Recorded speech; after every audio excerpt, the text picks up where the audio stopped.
You ever notice how people stop listening the moment they hear a number like 105? They think you must be fragile, slow, ready to fade away.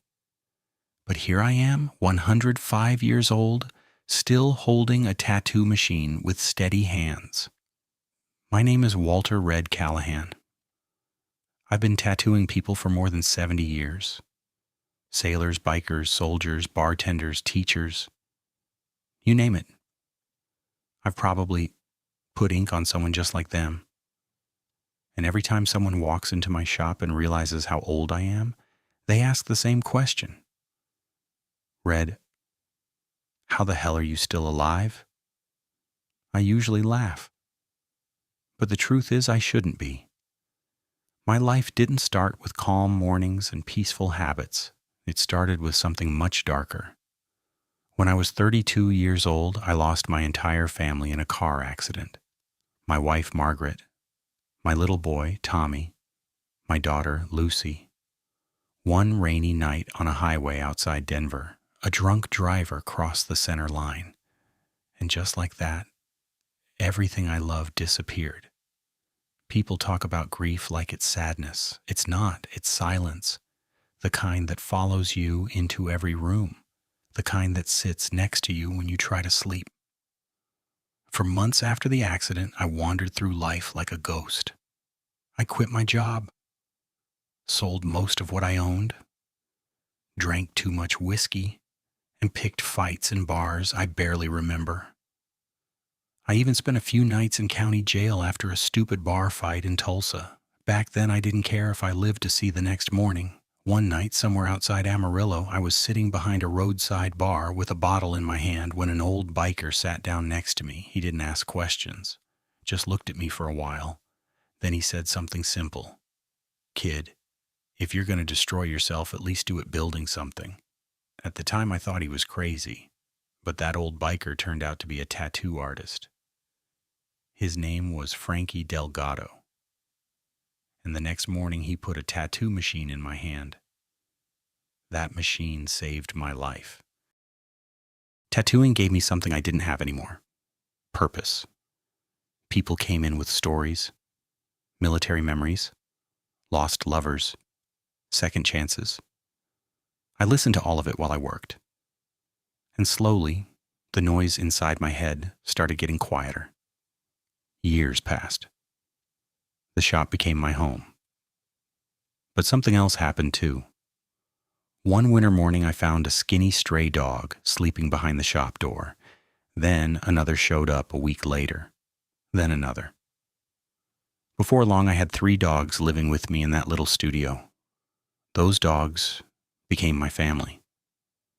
Even now at 105, I still wake up every morning with dogs sleeping near the bed.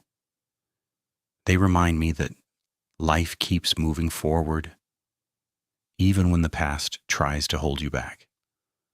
Over the years, people started noticing something strange. I wasn't slowing down. While friends my age retired or got sick, I kept working. My hands stayed steady, my back stayed strong, and customers kept asking the same question. Red, what's your secret? Truth is, it's not just one secret, it's 10 things I learned across a century of living. Some of them came from pain, some from mistakes, and some from the quiet wisdom that only time can give you. The first secret might surprise you, because it has nothing to do with medicine, and everything to do with how you wake up in the morning. The first secret I learned about staying alive this long didn't come from a doctor. It came from routine. After the accident that took my family, my life had no structure. Days blurred together. Nights turned into mornings. I drank too much, slept too little, and wandered from one place to another. Grief destroys routine. And when routine disappears, people slowly fall apart. Tattooing changed that for me. Frankie, the old biker who taught me the trade, had one strict rule in his shop. Doors open at 9 every day, no excuses. Didn't matter if business was slow. Didn't matter if we were tired or hungover. 9 o'clock. That rule saved me more than therapy ever could. Because every morning I had somewhere to be, something to do, a purpose waiting behind that shop door. Even now, at 105 years old, I wake up at almost the same time every day, 6 in the morning. The dogs start moving first. These days I've got 2 old mutts, Daisy and Hank, both rescues, both stubborn as hell. They nudge my arm until I get up. I make coffee. Black. Always black. Then I sit on the porch for a few minutes while the sun comes up. People think longevity comes from complicated health routines, special diets, expensive supplements, but the truth is much simpler. Your body loves rhythm. Wake up at the same time. Move your body. Feed it simple food. Repeat. That rhythm tells the body that life is stable, and stability keeps the engine running. I learned that lesson the hard way watching people around me. Tattoo shops attract all kinds of characters: bikers, drifters, musicians, construction workers. Some lived hard and burned out fast. Guys my age back then looked 50 by the time they were 35. Too much booze. Too many nights without sleep. Too much chaos. But the ones who lived longer had something in common. They had routines. One of my best friends back in the 1970s was a biker named Lou Ironhand Mercer. Big guy, beard down to his chest. But every single morning he walked 5 miles before breakfast. Rain, snow, didn't matter. He once told me something that stuck. Red, your body's like a motorcycle engine. You don't start it once a week. You start it every damn day. That line stayed with me, so I started doing the same thing. Every morning after coffee, I walked. At first, just around the block. Later, longer distances. These days, I don't move quite as fast, but I still walk every morning with the dogs.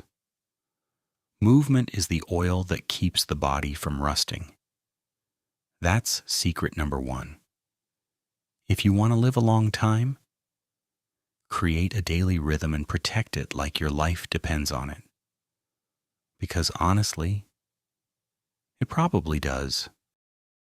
But the second secret I learned about longevity didn't come from routine.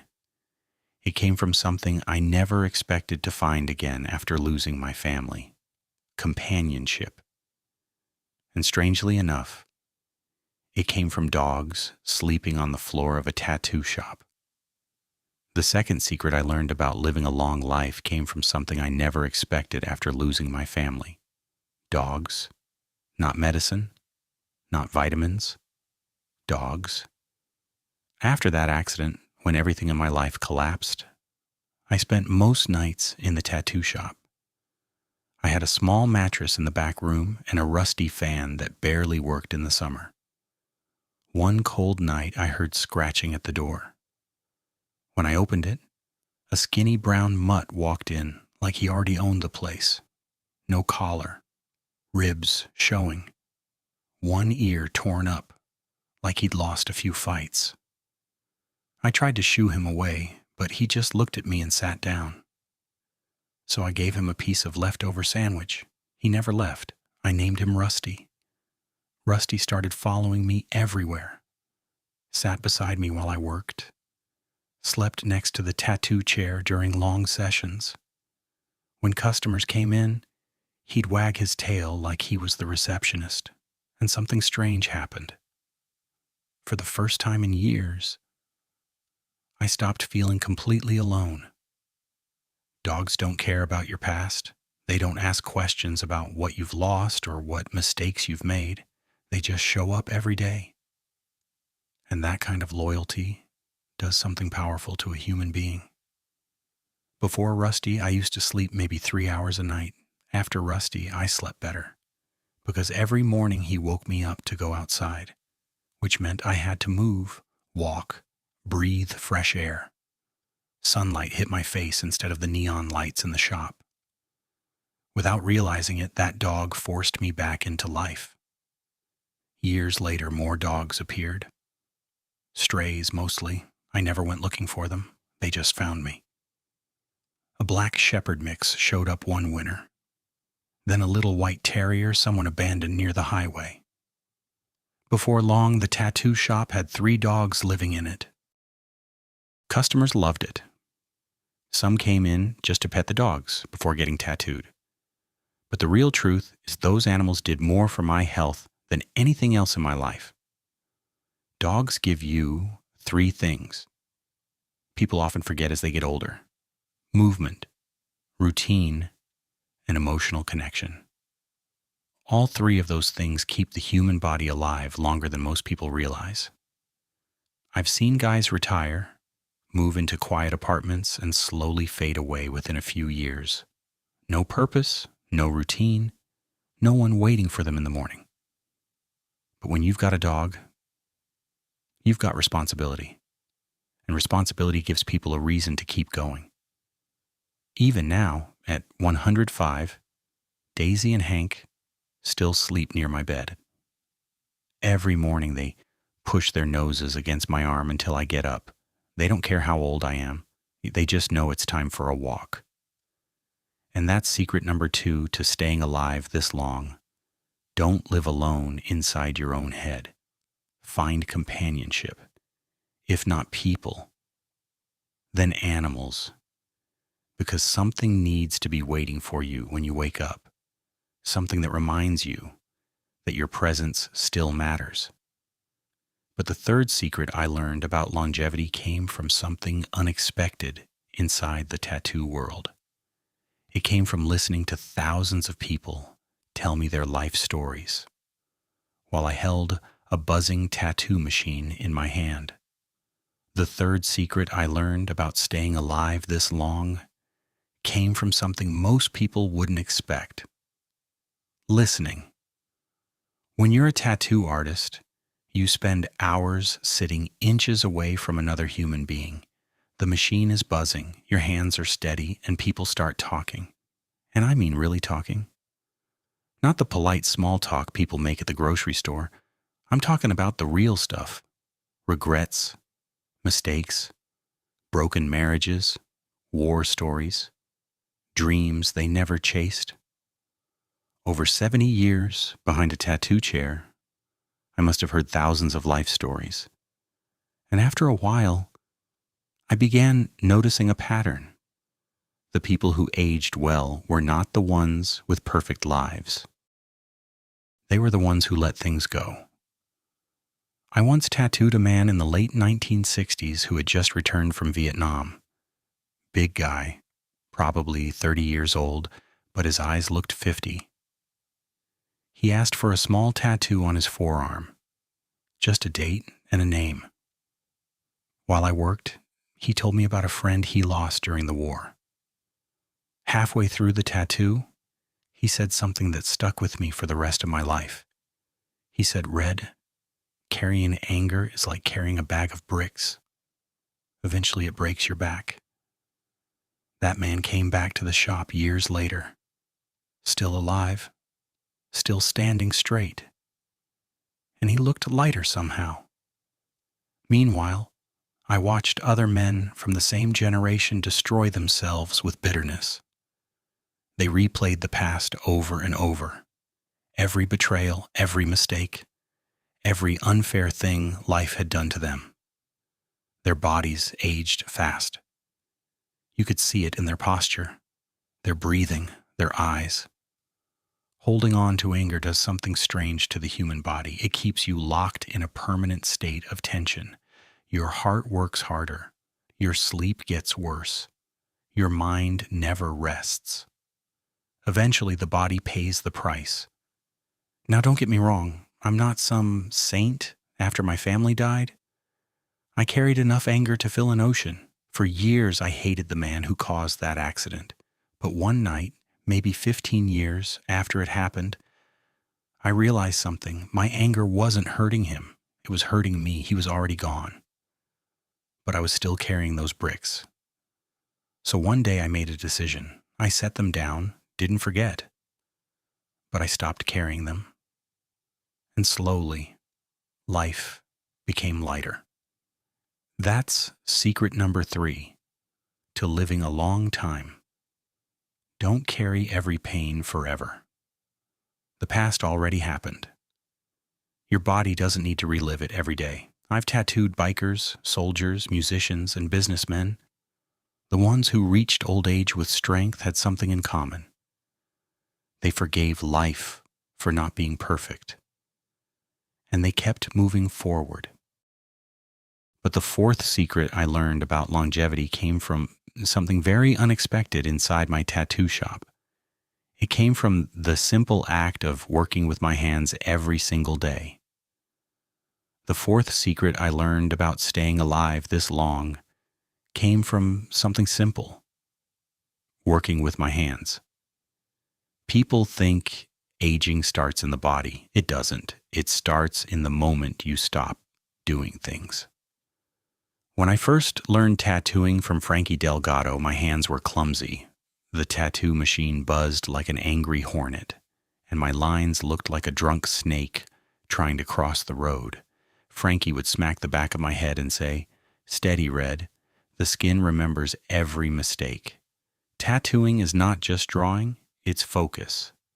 Breathing steady, holding your wrist perfectly still while the needle moves thousands of times per minute. For hours. Over the years, I realized something interesting. The older tattoo artists stayed sharp much longer than many people their age. Why? Because their hands and minds kept working together. When you tattoo someone, your brain is calculating constantly. Depth of the needle, angle of the machine, pressure, skin tension. You're thinking, adjusting, correcting every second. That kind of work keeps the brain alive. Even now at 105, when I hold a tattoo machine, something switches on in my head. My hands remember, my eyes focus, my breathing slows down. It's almost like meditation. I once tattooed a neurologist in the 1990s, a brain doctor from Chicago. While I worked, we started talking about aging. He told me something fascinating. He said the brain stays healthier when people continue doing complex physical tasks that require coordination. Not just exercise, but work that uses the hands and the mind together. Woodworking, painting, repairing engines, tattooing. He called it keeping the circuits active. I've seen that truth play out over and over again. Friends who retired and stopped using their skills faded faster. Their hands stopped moving. Their minds slowed down.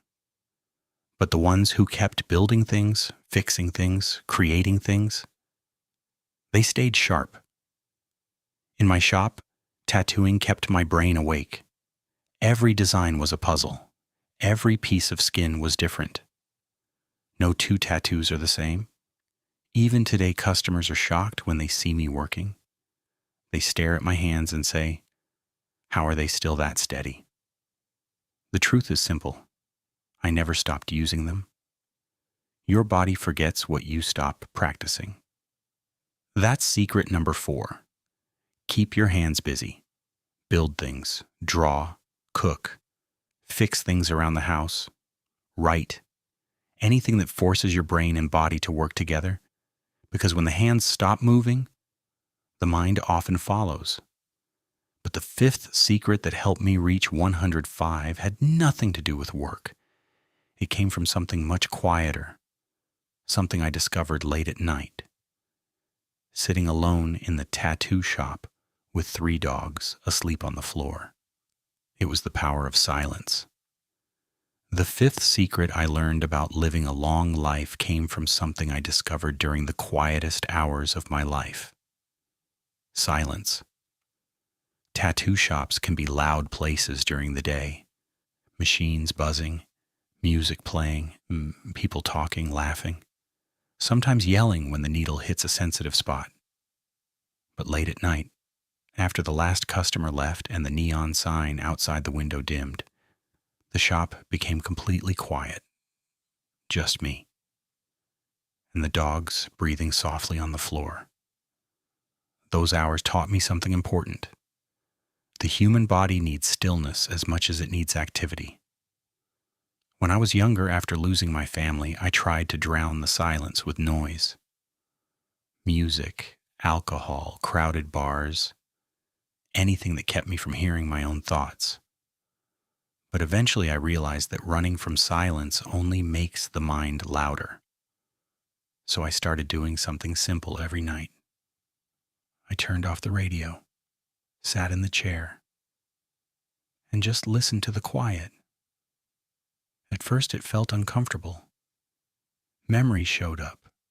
Regrets showed up. But over time, the mind settled. My breathing slowed. My shoulders relaxed.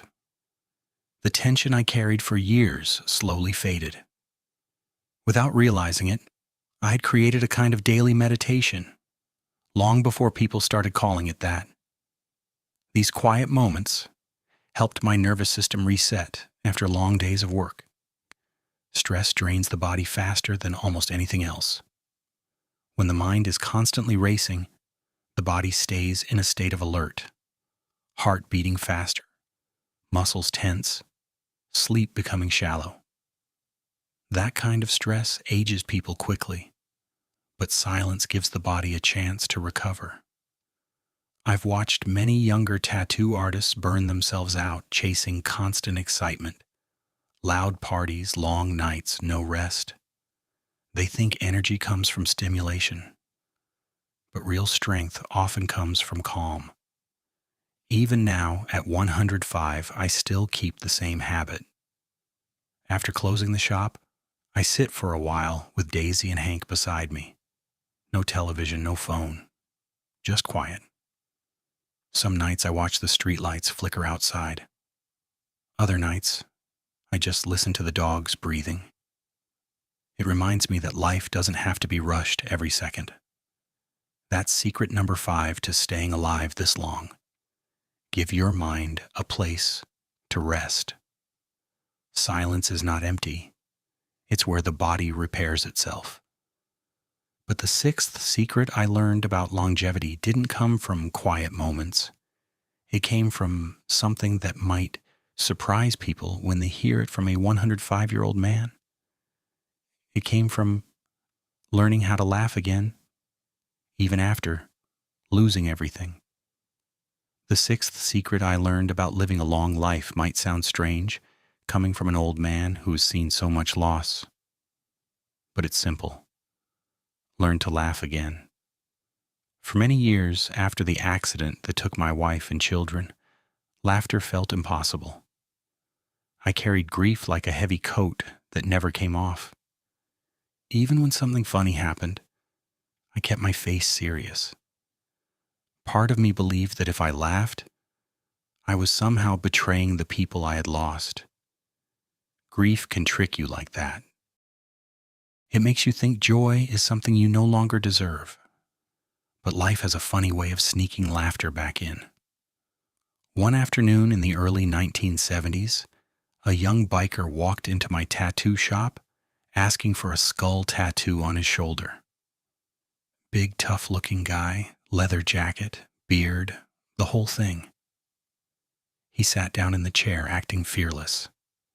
5 minutes after the needle started buzzing, he grabbed the armrest and shouted, "Sweet mother of God, that hurts."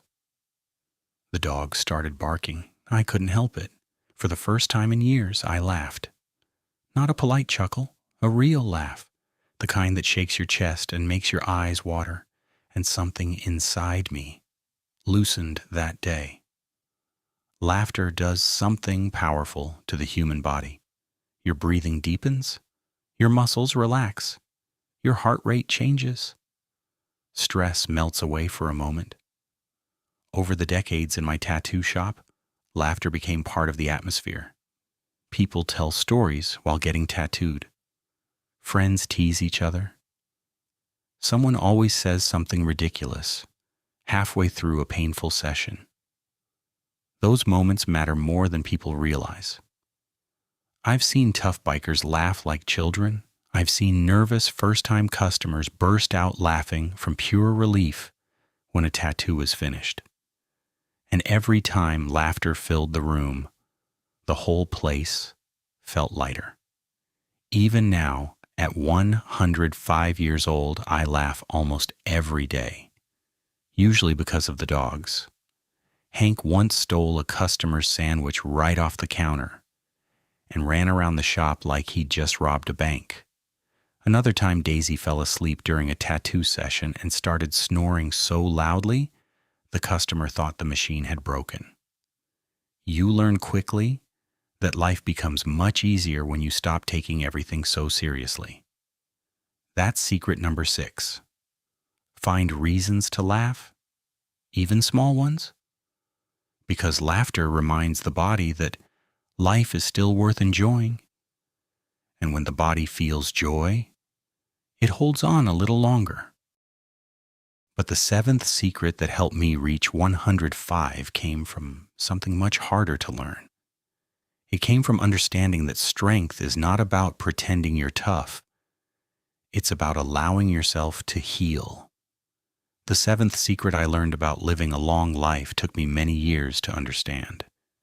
It's something men of my generation were never very good at. Letting yourself heal. When I was younger, especially after losing my family, I believed strength meant pretending nothing hurt. That's how a lot of men back then were raised. You don't talk about pain, you don't show weakness, you just keep going. But burying pain doesn't make it disappear. It just hides inside you. And over time, it comes out in other ways. Anger, loneliness, drinking too much. I watched it happen to a lot of men who came through my tattoo shop over the years. Some had been through wars, some lost marriages, some lost children. But instead of talking about those things, they tried to act tougher than they really felt. Eventually, that kind of pressure breaks a person. I almost went down that road myself.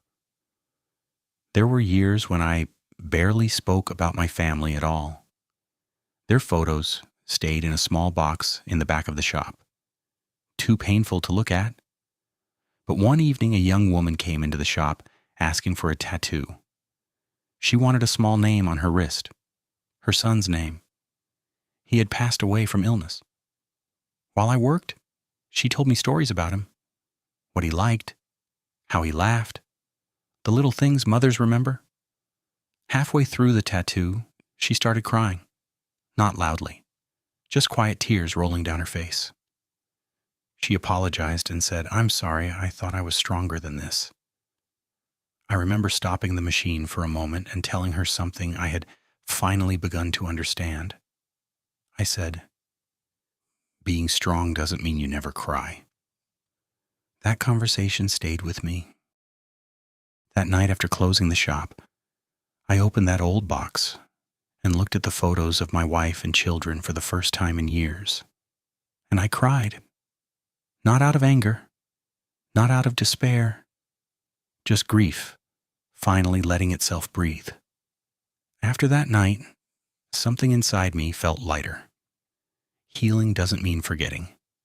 It means allowing the pain to move through you instead of locking it inside. That's secret number 7 to living a long time. Don't carry wounds forever. Talk about them. Cry if you need to.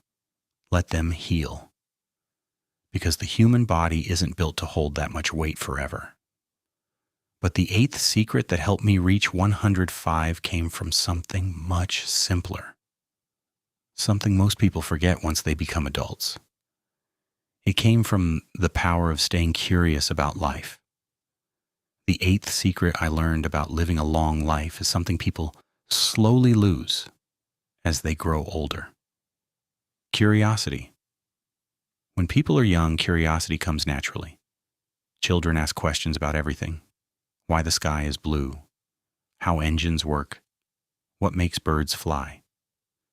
But somewhere along the road of adulthood, Many people stop asking questions. They fall into routines that never change. And when curiosity disappears, something else fades with it. The spark that keeps the mind alive.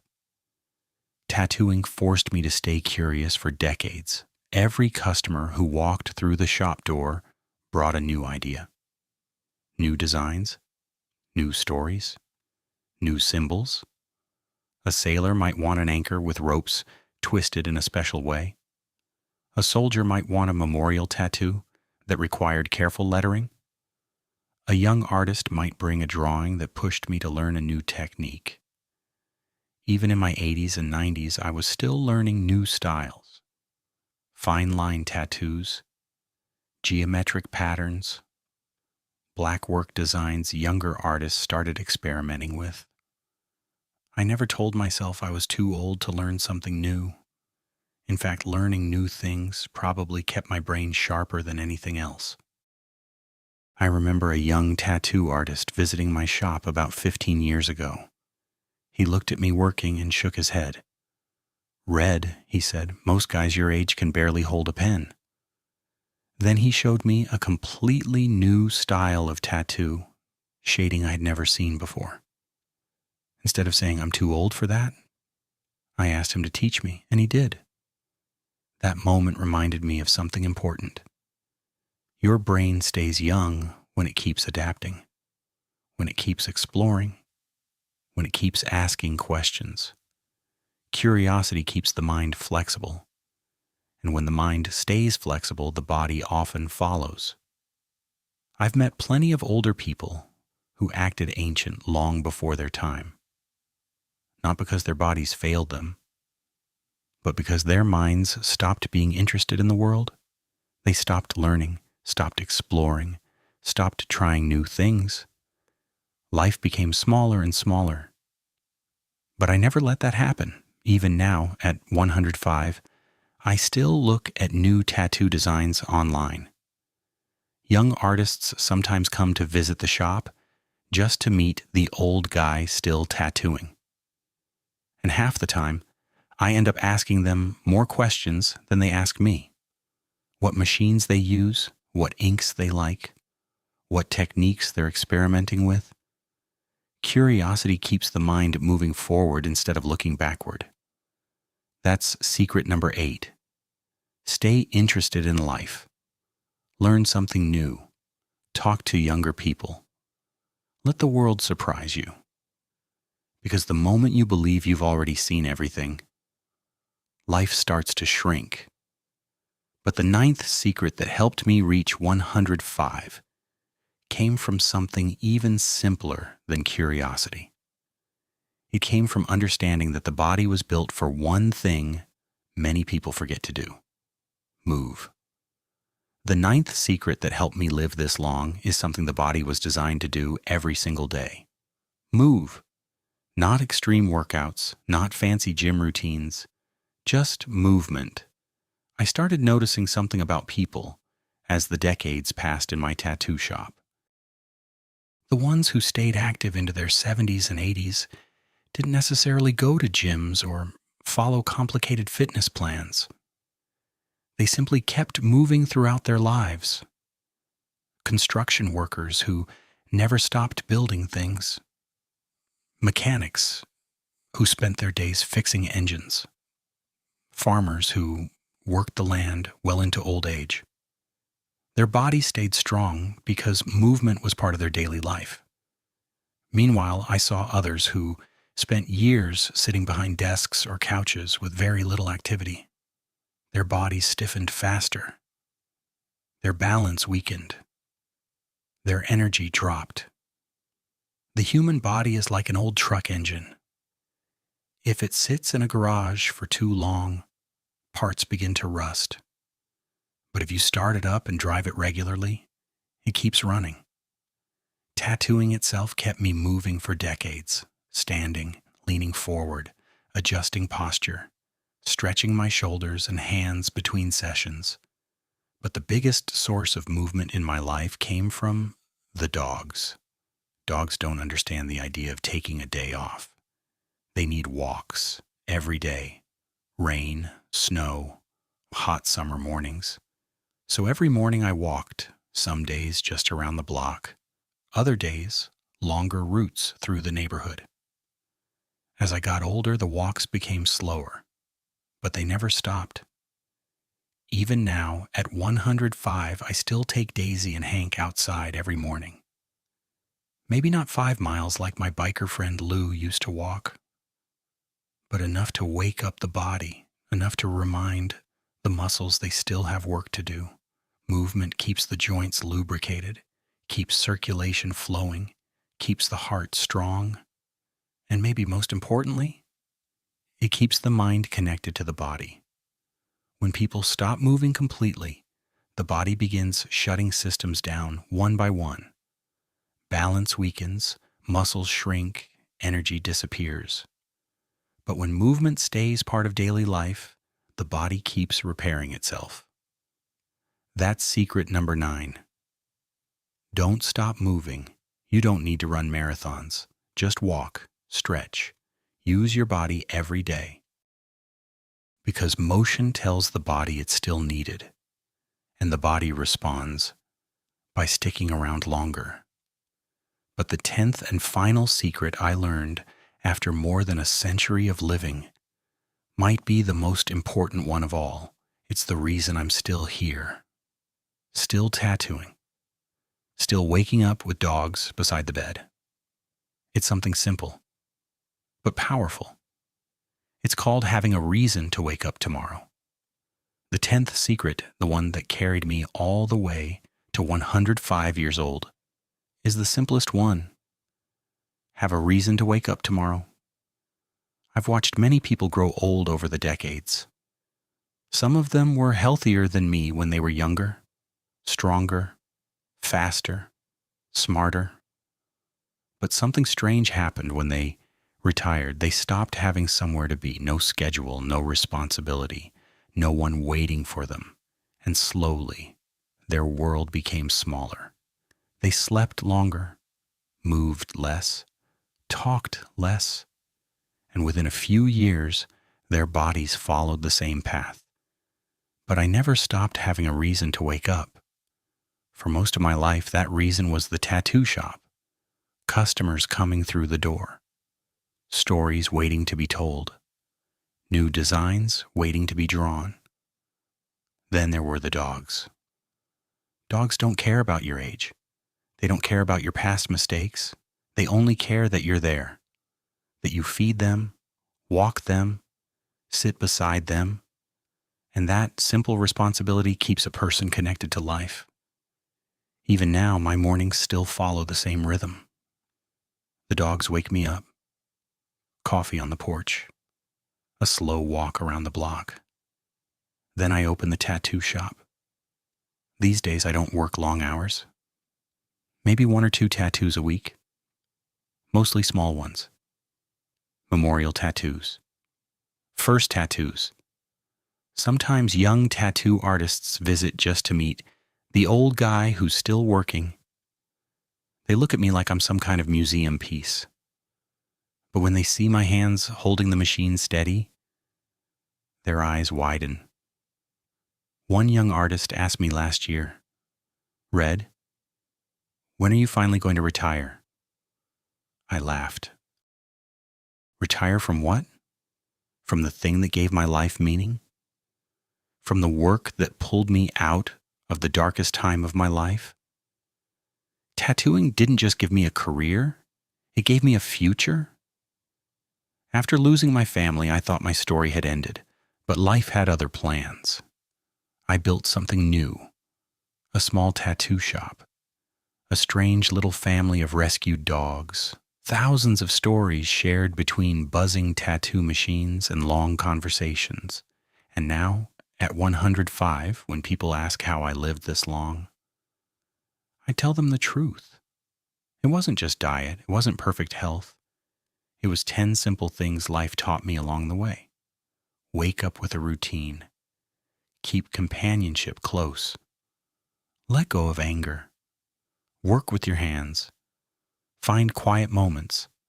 Laugh often. Allow yourself to heal. Stay curious, keep moving, and most important, have a reason to wake up tomorrow. Because as long as tomorrow still matters, the body finds a way to keep going.